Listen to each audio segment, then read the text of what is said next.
Class 12th economics की book Indian economic development, जिसे भारतीय अर्थव्यवस्था का विकास कहते हैं, उसमें ह्यूमन कैपिटल फॉर्मेशन, जिसे हिंदी में कहते हैं मानव पूंजी निर्माण, ये चैप्टर नंबर 5 है। और इस चैप्टर का ये सेकंड पार्ट मैं पढ़ा रहा हूँ आपको। इससे पहले एक पार्ट मैं कंप्लीट कर चुका हूँ और उसमें ह्यूमन कैपिटल फॉर्मेशन का इंट्रोडक्शन दिया। ह्यूमन कैपिटल क्या होता है, फिजिकल कैपिटल से कैसे डिफरेंट है, एजुकेशन की क्या इंपॉर्टेंस है ह्यूमन कैपिटल फॉर्मेशन में, इन सब टॉपिक्स के बारे में बात की। और अब कुछ नए टॉपिक्स के बारे में यहाँ बात करने वाला हूँ। सबसे पहले बात कर लेते हैं कि ह्यूमन कैपिटल और ह्यूमन डेवलपमेंट, ये जो दो डिफरेंट कॉन्सेप्ट है, इनमें अगर डिफरेंशिएट करना हो, कैसे ये अलग अलग हैं एक दूसरे से। सुनने में नाम एक जैसा लगता है कि ह्यूमन कैपिटल और ह्यूमन डेवलपमेंट शायद एक ही चीज होगी, लेकिन फर्क है। ह्यूमन कैपिटल जो बात करता है वो ह्यूमन बीइंग्स को एक स्टॉक ऑफ स्किल और एक्सपर्टीज की फॉर्म में देखता है कि अर्थव्यवस्था में एक समय पे कौशल और योग्यता का एक भंडार है, स्टॉक की तरह। जो स्टॉक कॉन्सेप्ट्स होते हैं इकोनॉमिक्स में, उनकी तरह ये देखता है। जबकि ह्यूमन डेवलपमेंट जो है वो बात करता है, ये एक प्रोसेस की बात करता है कि ह्यूमन डेवलपमेंट क्या है, निरंतर चलने वाला एक विकास है मानव का, और उसके एनवायरनमेंट में इंप्रूवमेंट होता है, लॉन्ग हेल्दी लाइफ और क्रिएटिव लाइव्स वो जीता है, उसका स्टैंडर्ड ऑफ लाइफ इंप्रूव होता है, इनकी बात करता है। ह्यूमन कैपिटल जो है वो बात करता है कि एजुकेशन और हेल्थ जो है ये अपने आप में मीन्स हैं, ये साधन हैं, और ये साधन है लेबर प्रोडक्टिविटी को बढ़ाने के, जिसे हम कहते हैं उत्पादकता। तो ये इनके थ्रू हम उत्पादकता बढ़ा देते हैं, और इस उत्पादकता के बढ़ जाने से हम अधिक उत्पादन कर पाते हैं और अधिक जो गुड्स एंड सर्विसेज हैं उनका प्रोडक्शन कर पाते हैं। ह्यूमन डेवलपमेंट को ज़्यादा गुड्स एंड सर्विसेज के प्रोडक्शन से मतलब नहीं है। वो कहता है कि एजुकेशन और हेल्थ जो है वो किसी भी ह्यूमन बीइंग की बेसिक नीड्स हैं, इंटीग्रल है ह्यूमन वेलबींग के लिए।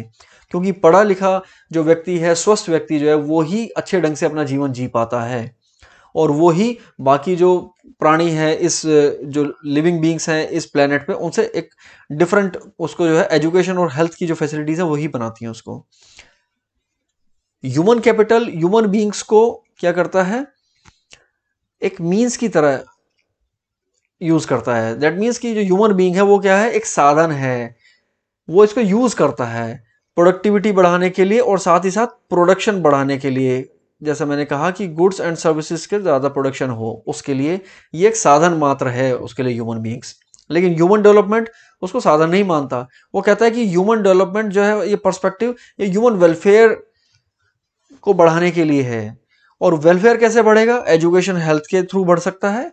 इनकम अगर बढ़े, बेटर लाइफ वो जिए, लाइफ की जो एक्सपेक्टेंसी है वो इंप्रूव हो जाए, एजुकेटेड लोग होंगे, हेल्दी लोग होंगे, और वो अपनी लाइफ को एक अच्छे ढंग से सोच समझ करके अपने पर्यावरण के साथ एक अच्छा संतुलन बनाते हुए वो जी सकते हैं। ये ह्यूमन डेवलपमेंट का कॉन्सेप्ट है, ह्यूमन कैपिटल से अलग हो जाता है।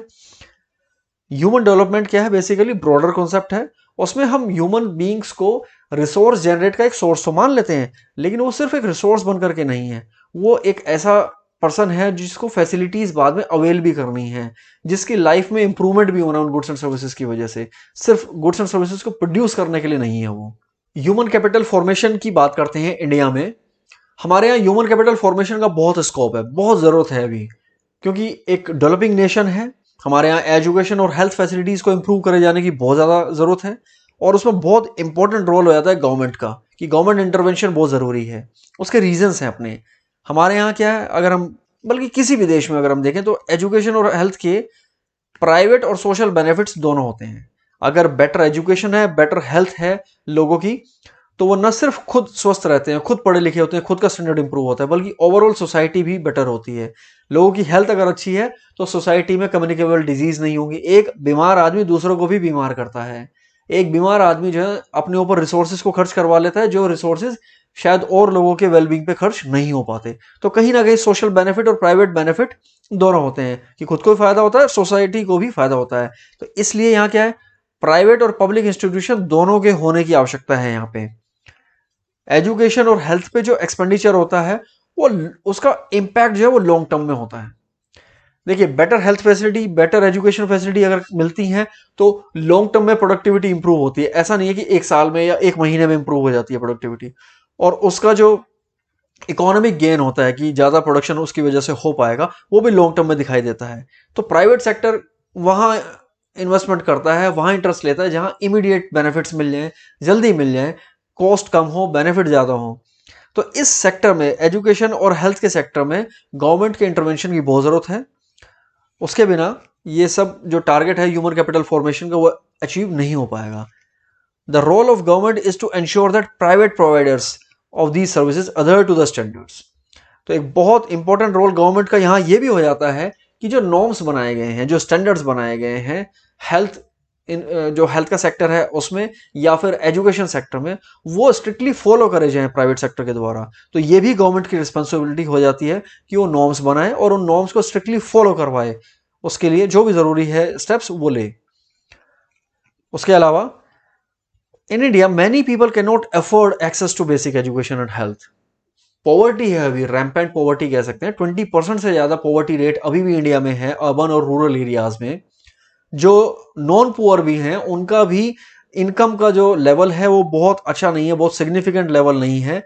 हेल्थ इंफ्रास्ट्रक्चर हमारे यहाँ कम होने की वजह से हम देखते हैं कि 12% अपनी इनकम का खर्च करते हैं पुअर पीपल हेल्थ फैसिलिटीज को अवेल करने के लिए, जो कि उनके लिविंग स्टैंडर्ड को बहुत बैडली अफेक्ट करता है। तो गवर्नमेंट का यहाँ बहुत इंपॉर्टेंट रोल हो जाता है कि वो खुद आकर के यहाँ इंटरवीन करे और ये फैसिलिटीज फ्री ऑफ कॉस्ट, जैसे हम कहते हैं राइट टू एजुकेशन के through free and compulsory education provide होती है, ऐसे ही फ्री एंड कंपलसरी हेल्थ भी लोगों को मिले।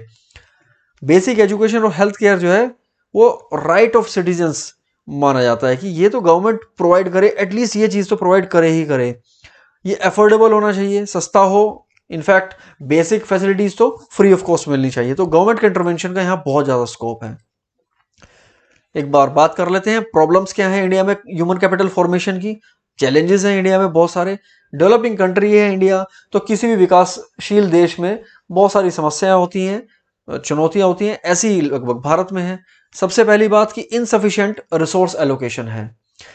एजुकेशन पे हमारी पॉलिसी कहती है, जो एजुकेशन पॉलिसी वो कहती है कि 6% बजट हमारा, यानी 6% ऑफ जीडीपी जो है हमारा वो खर्च होना चाहिए, लेकिन हम हार्डली 4% कर पाते हैं। हेल्थ की अगर हम बात करें, हेल्थ पे भी हमारा जो गवर्नमेंट सेक्टर का, पब्लिक सेक्टर का जो इंफ्रास्ट्रक्चर है बहुत ही इनसफिशिएंट है, क्योंकि उस पर भी जीडीपी का बहुत ही लेस शेयर, 2% से भी कम शेयर उस पर खर्च होता है।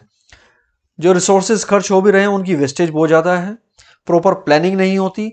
पॉपुलेशन हमारी इतनी तेज़ी से बढ़ती जा रही है कि जितनी फैसिलिटीज़ क्रिएट की जाती हैं, जितने स्कूल यूनिवर्सिटीज़ बनाए जा रहे हैं, हॉस्पिटल्स और डिस्पेंसरीज बनाई जा रही हैं, पॉपुलेशन उससे ज़्यादा तेज़ी से बढ़ जाती है, तो रिसोर्सेज हमेशा कम रहते हैं। Subscribe the channel and press the notification button. जो फैसिलिटीज़ डेवलप की जाती हैं वो हमेशा रिक्वायरमेंट से कम ही रह जाती हैं। Lack of proper man power planning, तो फॉल्टी एजुकेशन सिस्टम भी है, और मैन पावर की प्लानिंग की कितनी कितनी पॉपुलेशन हमारे यहाँ आने वाले टाइम में होने वाली है, वो किस किस एरिया में, किस किस रीजन में कितनी पॉपुलेशन होगी, उनके लिए कोई अवेलेबल सोर्सेज होंगे क्या एजुकेशन और हेल्थ के, वो सब कमियां हैं हमारे यहाँ। उसके अलावा जॉब ट्रेनिंग की अगर हम बात करें पर्टिकुलरली एग्रीकल्चर सेक्टर में, तो वो बहुत ख़राब है। अगर ऑन द जॉब ट्रेनिंग, यानी एक किसान का बच्चा या और किसी को भी अगर वो अपने खेत में काम करवा रहा है, तो काम करते करते कुछ सीखेगा ना, तो वो एक तरह की ऑन द जॉब ट्रेनिंग ही तो हो गई, लेकिन वो इनएफिशिएंट है, क्योंकि फॉल्टी सिस्टम है एग्रीकल्चर का कि प्रॉपर पेस्टिसाइड कब यूज होना है और फर्टिलाइजर कितना यूज होना है, वीडीसाइड्स कितने यूज होने हैं, इरिगेशन सिस्टम कैसे यूज करना है, उसके लिए प्रॉपर कोई ट्रेनिंग नहीं होती, कोई एजुकेशनल सिस्टम्स नहीं है हमारे यहाँ पे। तो वही फॉल्टी सिस्टम जो पेरेंट ने यूज करा वही बच्चा उसको यूज कर रहा है, वो जनरेशन टू जनरेशन वही फॉल्टी सिस्टम जो है एग्रीकल्चर के वो पास ऑन होते चले जाएंगे। तो उससे ह्यूमन कैपिटल फॉर्मेशन नहीं होगा, ना ही उससे टेक्नोलॉजिकल इंप्रूवमेंट होगा, ना ही उससे इकोनॉमिक ग्रोथ जो है एग्रीकल्चर सेक्टर में पॉसिबल हो पा रही है। तो इस वीडियो में इतना ही, और ये चैप्टर यहीं पे फिनिश हो जाता है। इस चैप्टर के कुछ पार्ट्स जो हैं डिलीटेड हैं, जिसमें कि ग्रोथ ऑफ एजुकेशन सेक्टर वो इस बार सिलेबस में नहीं है 2021 के एग्जाम के लिए, वो मैंने इस वीडियो में नहीं कराया है आपको। तो thank you so much for watching this video. Bye bye and take care.